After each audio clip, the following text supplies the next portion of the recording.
జీడీ ఇష్క్ ఇది ఒక హిందీ వెబ్ సిరీస్ అనమాట. హాట్‌స్టార్‌లో అయితే స్ట్రీమింగ్ అవుతుంది. తెలుగు ఆడియో ఉంది. తెలుగు ఆడియో కూడా బాగుందనమాట. ఇంకా జీడీ ఇష్క్ మీనింగ్ ఏంటంటే మొండి ప్రేమ అని అర్థం. ఇంకా ఈ వెబ్ సిరీస్ గురించి చెప్పాలంటే మెహూర్ అనే ఒక అమ్మాయి చెలివుడ్‌లో తన లెక్చరర్‌ని అయితే లవ్ చేస్తది. తనకు ప్రపోజ్ చేయాలని కూడా చూస్తది.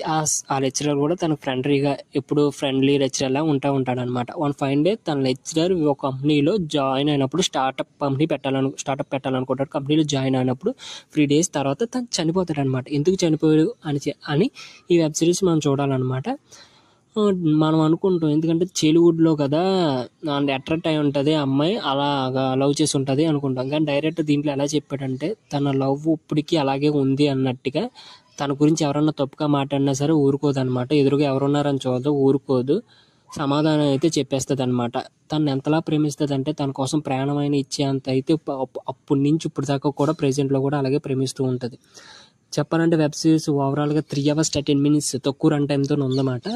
అలాగే ఒక్కొక్క ఎపిసోడ్స్ వచ్చి 13 minutes ఉంటది. ఇంక వెబ్ సిరీస్ గురించి చెప్పాలంటే చాలా ఇంట్రెస్టింగ్‌గా అయితే స్టార్ట్ అయింది. ఎందుకంటే తనకి ఆ కంపెనీలో జాయిన్ అయిన తర్వాత సూసైడ్ అనేది జరిగింది కదా! అసలు కంపెనీలో ఏం జరిగింది? ఎందుకు సూసైడ్ చేసుకున్నారని చెప్పి ఎంక్వైరీ అనేది స్టార్ట్ చేస్తదన్నమాట సీక్రెట్‌గానే. ఆ కంపెనీలో ప్రతి ఒక్కరి గురించి తెలుసుకుంటది. వాళ్ళ బాస్ గురించి తెలుసుకుంటది. ఆ కంపెనీ గురించి తెలుసుకుంటది. ఒక్కొక్కటి ఇంట్రెస్టింగ్‌గా అయితే బయటపడుతూ ఉంటాయన్నమాట. ఒక్కొక్క క్యారెక్టరు, ఒక్కొక్క ఇంట్రడక్షను, ఒక్కొక్క సీను అయితే చాలా ఇంట్రెస్టింగ్‌గా, చాలా సస్పెన్స్‌తో ఏదో చూపిస్తున్నారు, ఏదో ఉంటది అన్నట్టుగా అయితే చాలా కూర్చోబెట్టారనమాట మనల్ని. చాలా ఇంట్రెస్టింగ్‌గా ఎక్కడ లాగ్ లేకుండా, ఎక్కడ బోర్ కొట్టకుండా చాలా ఇంట్రెస్టింగ్‌గా కూర్చోబెట్టి ప్రతి ఎపిసోడ్ బాగుందనమాట.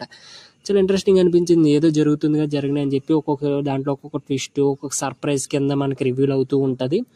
అలాగే కొన్ని చోట్ల కూడా భయపెట్టే సీన్స్, యమ్మ ఎలా ఉన్నాడేంటి అనే సీన్స్ కూడా ఉంటాయన్నమాట. ఇప్పుడు ఏం చేయగలదు అనే సీన్స్ కూడా ఉంటాయి. అలా చాలా బాగా కూర్చోబెట్టి చాలా గ్రిప్పింగ్ అయితే తీసుకెళ్లారు. 3 ఇది వెబ్ సిరీస్ కొంచెం డౌన్ అయితే అయిపోయిందనమాట అక్కడి నుంచి. ఎందుకంటే అలా స్టెప్ మూవ్ ఏం తీసుకుంటారో, ఇప్పుడు కథ ఎలా వెళ్తది, ఎలా తిరుగుతది, ఇప్పుడు ఏం చేస్తారు విలన్, ఇప్పుడు ఏం చేస్తది హీరోయిన్ అని మనకు తెలిసిపోతూ ఉంటదన్నమాట. దానివల్ల కనో ఎపిసోడ్ అనేది కొంచెం డౌన్ అయిపోయింది. యావరేజ్‌గా తీసుకెళ్లారు. ఫస్ట్ 3 ఎపిసోడ్లు కూర్చోపెట్టే అంత ఇంట్రెస్ట్ తర్వాత ఎపిసోడ్ నుంచి రాలేకపోయిందనమాట. మనం ఓవరాల్‌గా చాలా సినిమాలు చూసిందే ప్రమోషన్ కోసం, అలాగే హైక్ కోసం చాలా మటికి కార్పొరేట్‌లో జరిగే విషయాలే అనమాట. అలాగే కొన్ని ఫ్యామిలీతో అయితే చూడలేం గానీ కొన్ని intense scenes, kissing scenes, bed పైన సీన్స్ అయితే కొన్ని ఉన్నాయన్నమాట. ఫ్యామిలీతో అయితే కొంచెం అవాయిడ్ చేయండి ఒకవేళ చూసేవాళ్ళు ఉంటే గనక.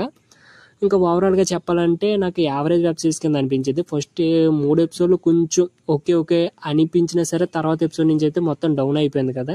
ఓవరాల్ ఖచ్చితంగా చూడాలి అని అయితే నేను చెప్పను. ఎందుకంటే average web series time pass కింద అయితే చూడొచ్చు. యాక్టింగ్ ప్రకారం అయితే అందరూ చాలా వాళ్ళకి ఇచ్చిన వాళ్ళైతే చాలా బాగా చేశారు.